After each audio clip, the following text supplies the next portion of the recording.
Hi everyone, Alex Hyman here, your host, and a very warm welcome to the podcast. On this episode, I'm really lucky to be joined by Cam Tucker, all the way from North Carolina in the USA. We'll be unravelling next week's Monte Carlo Masters 1000 tennis event, one of the most prestigious stops on the ATP Tour. I first met Cam in Hickory in North Carolina, where we both played college tennis for Lenoir-Rhyne University. I must say I've never met anyone who remembers tennis matches quite like Cam does. You can ask him pretty much any Grand Slam final result going back 10, 15 years, and he'll tell you the winner, the score, and probably even who umpired the match. So we've definitely got the right man for the job today. Hope you enjoy.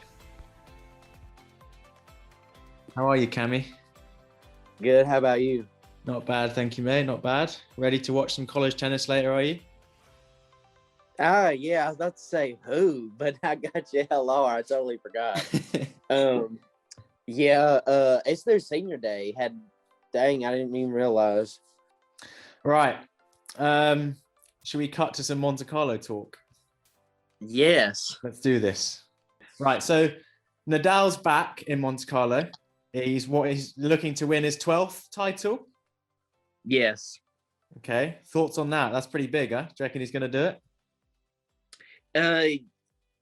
He is the favorite by a significant margin, not only because he's the king of clay, but his draw is super favorable. I don't see anyone in his half really troubling him, especially throughout his quarter. Rublev is his slated potential quarterfinal seed opponent, but I don't think Rublev will be able to get it done on the clay if they do meet. Schwartzman is in the other quarter in his half. I mean, he beat him last year, but I don't expect a repeat. So I would be surprised if Nadal isn't in the final. As far as anyone who can beat him, of course, Novak's a contender, but I mean, he's got a tough opening matchup potentially if Sinner wins his first match. And I think Novak's draw overall is,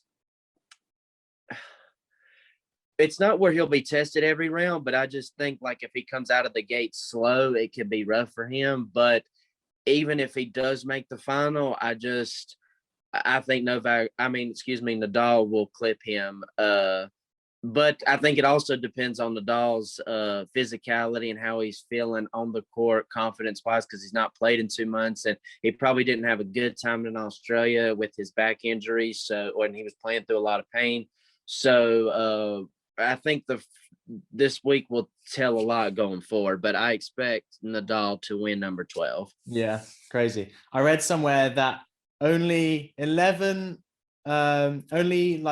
other men have won 11 or more Masters titles, like since 1990.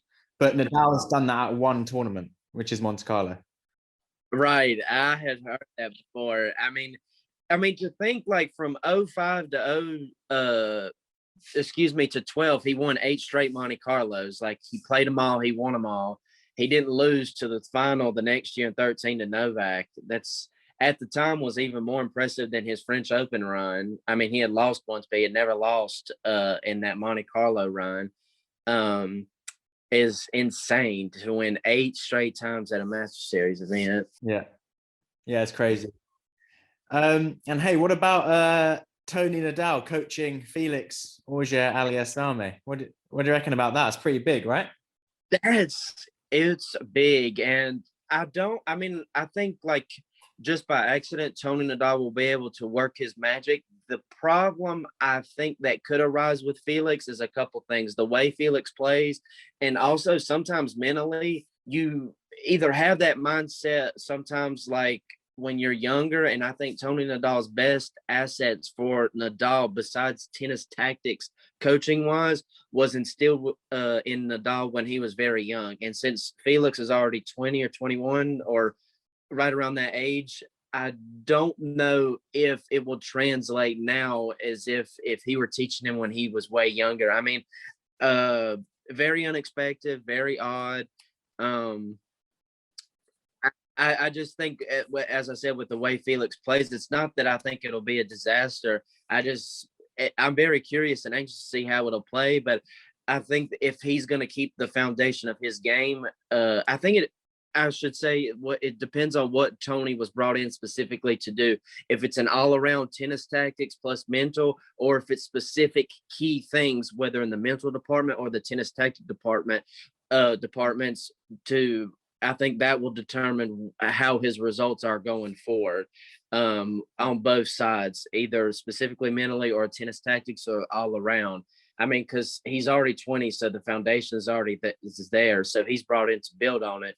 But as I said, it'll be curious to see what they are doing, why he was brought on, which we don't know yet, and we'll may see this week depending on how far Felix goes. How do you think? Do you think Tony Nadal approached Felix, or do you think how did that come about? I would say probably Felix approached Tony. I could be wrong, because I'm sure Felix has hit at the Nadal Academy. And since Tony basically runs it, I mean, of course, they have a lot of people running that academy, but I think Tony, plus because he's older now, and I think he's really the head honcho of it. I don't know for sure, but I'm betting Felix approached him. And as I said, it goes back to what I was saying about the specific tactics or mental part that he may need help with. My suspect is mentally more than the tennis tactics, but I could be wrong. But I think Felix would approach Tony rather than the other way around, especially if Tony is going to travel with him for any significant period. So I think Felix would have to approach him rather than the other way around. My only guess. Yeah, no, I think you're probably right there. It would be impressive if Tony Nadal approached Felix. Right. And I wouldn't suspect him if he was going to approach some young players. Yeah, exactly. Speaking of young players, Jannik Sinner, who was finalist in Miami, he could face Djokovic second round. Is that right? Yes. So do you reckon that matchup could prove difficult for Djokovic, or not quite yet?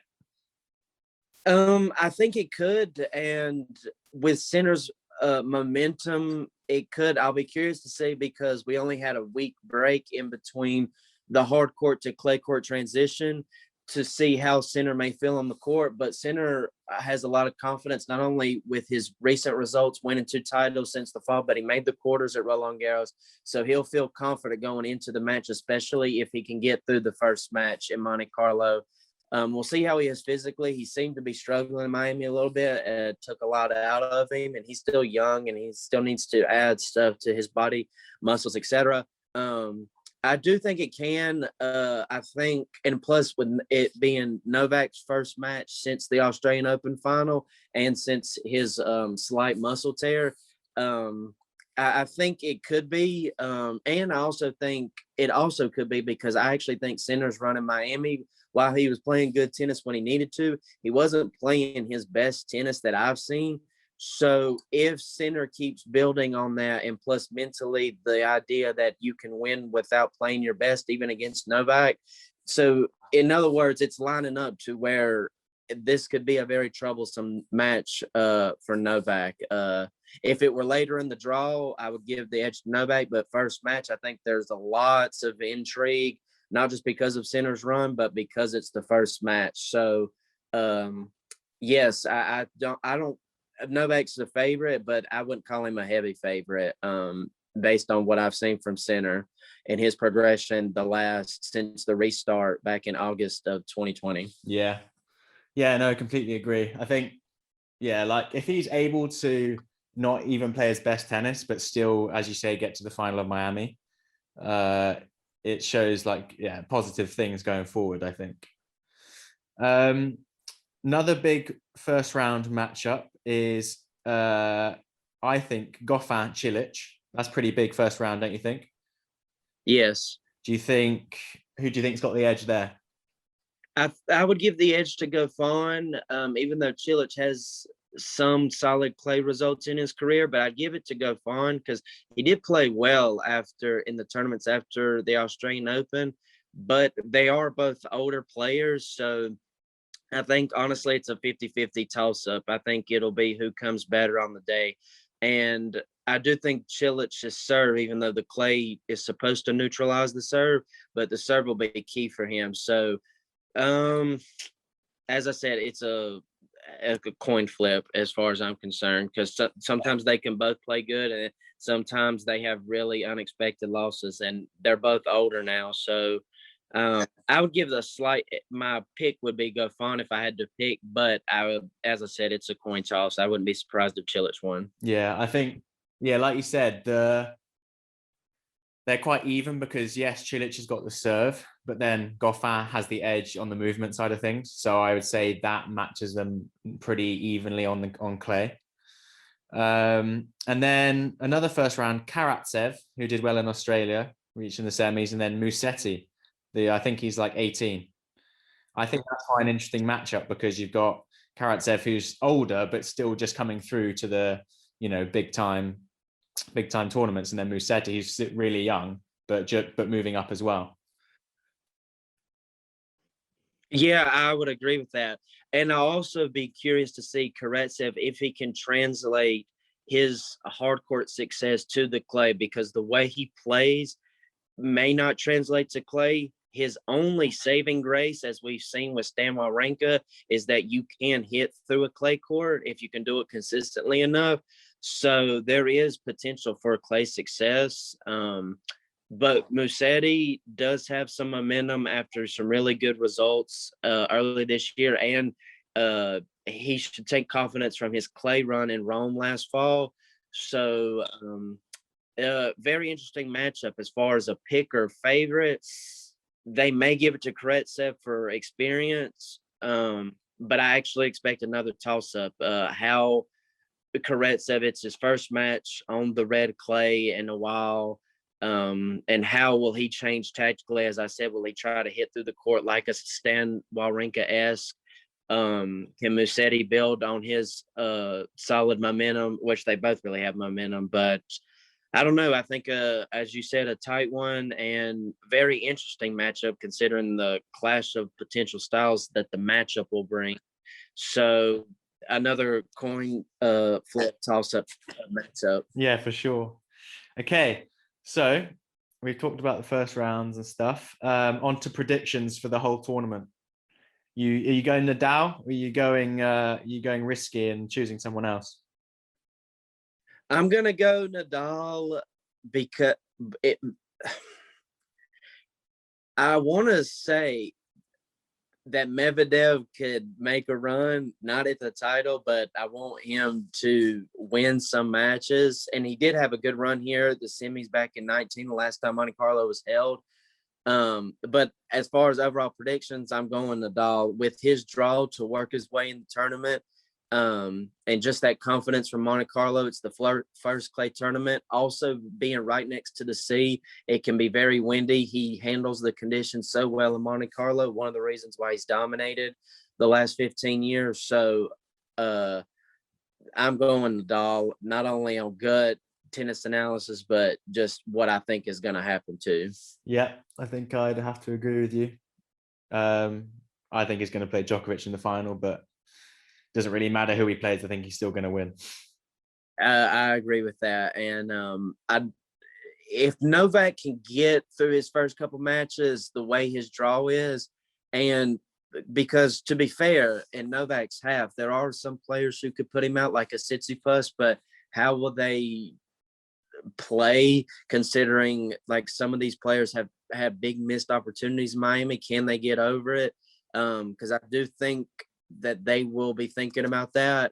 So, and with them being very inconsistent, it's almost Novak's to lose to make it to the final. But I think it could be tricky for him since it's his first tournament in a while. So, but yes, I think Nadal, regardless of who he plays. Yeah, 100%.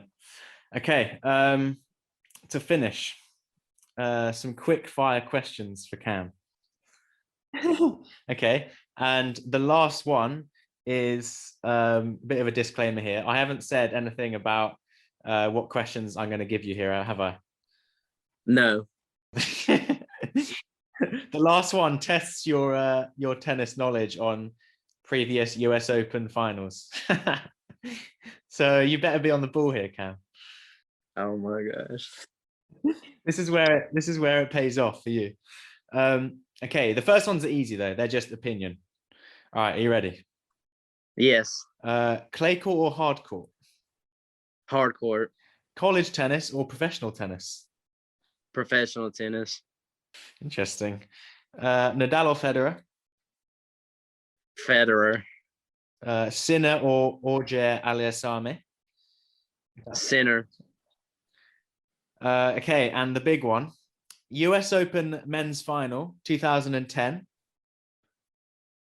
Yes, Nadal beats Novak in 4 sets. 7-5, 4-6, 6-4, 6-2. Yeah, that's right. That's too good. I looked it up before and I was like, right, this is tough. Let's see if he gets it. And you've only gone and done it. So fair play. Oh, that's way too easy. I thought you were going to say something way back in the day. I didn't want to put you on the spot and then you'd be too wrong, but I underestimated you, Cam. Cheers, Cammy. That's all I have to ask you. Oh, no problem. It was great. I love discussing tennis. I hope you enjoyed our chat about Monte Carlo. I think it will be a great event and I'm really excited to see how it plays out. Hope you will enjoy the rest of your day. Thank you so much for listening and see you next time.